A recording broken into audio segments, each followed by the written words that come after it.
Okay, so just update as to what's going on. Uh, the lower hull is mostly done now. Still got to add the air cleaners, but I'm going to paint them separately so I can make sure I got paint inside and it's all covered.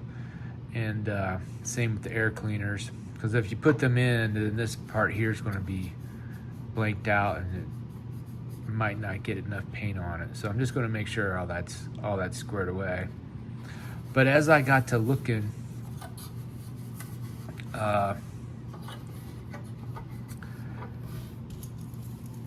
these tracks and how these are kind of more of a British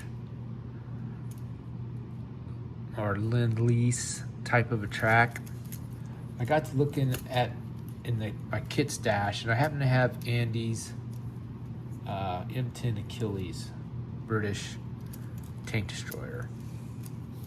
So what I did is I went through the kit, dug out the drive sprocket. So this is the drive sprocket to the M10.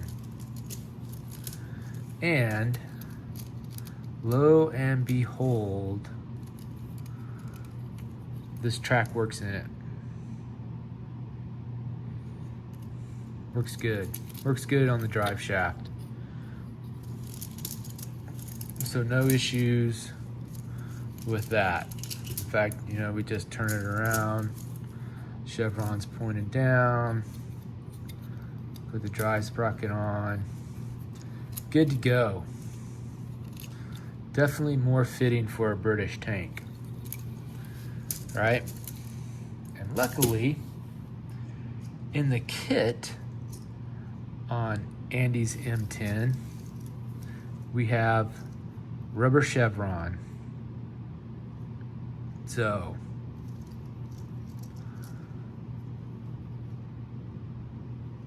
it looks like I'm back to building track.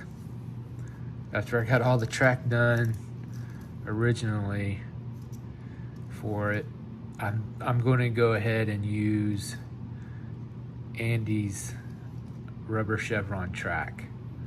Now, what's great about this is that it will work perfectly on there. And I think that's going to look a lot better. So now that I knew that the drive sprocket was going to work, I just wanted to make sure with the suspension. So perfect. It's good to go. So yeah, it looks like I'm back to building track again. And Andy's track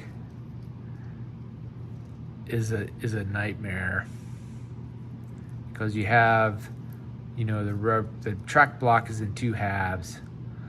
These are the pins, so you got to lay those right there in the groove,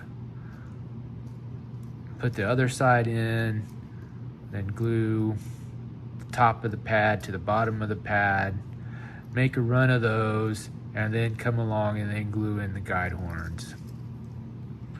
So there's more pieces, and it's a little more fiddly. So unfortunately, my desire to have rubber track pad is more so than using this stuff, which is wrong. I'm not going to use it. I'll save this for the M10.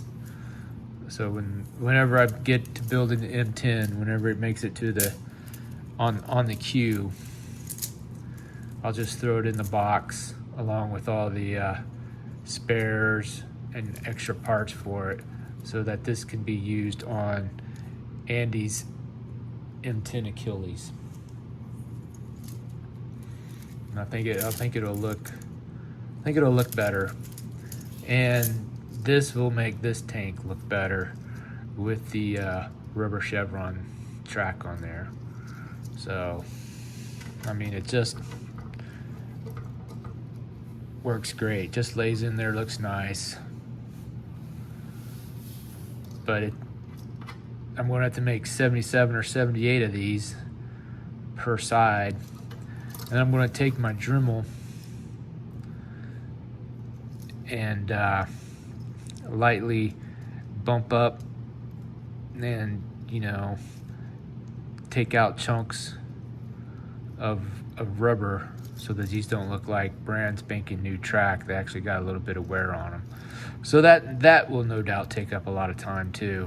So, but I've got rubber chevron tracks, and so I think that's going to make the model pop just a little bit better. And luckily, Andy's kits have come to the rescue once again.